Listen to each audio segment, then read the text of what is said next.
lähdettiin vähän pyöräilemään. Mä otin sauvarattaissa mukaan. Ja ei ole tultu kuin vähän matkaa, niin Laila jo heräs. Onneksi ei itke ainakaan, niin katsotaan miten pitkälle me päästään. Se on kyllä totta, että kun saa tälleen kuopuksen vähän niin kuin myöhemmin, niin isommat lapset on jo sen verran isoja, että he on niin omatoimisia, että se kyllä niin kuin helpottuu se arki siitä. Et se on kyllä tosi ihanaa, että he osaa jo niin paljon tehdä itekseen. Nyt Popi tulee tuolta. Aivan fantastinen ilma.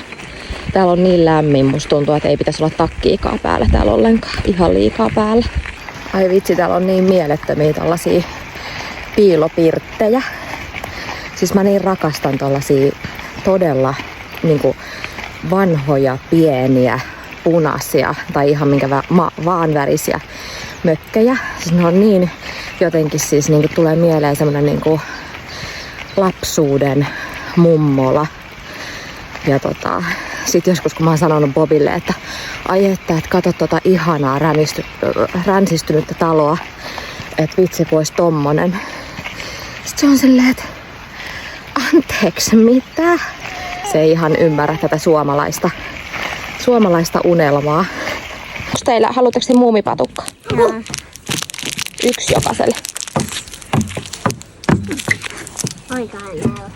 Actually warm. Onko? Joo. Niin siitä pinnasta. Kokeile. Sitten syvemmällä on vähän kylmempää. Niin.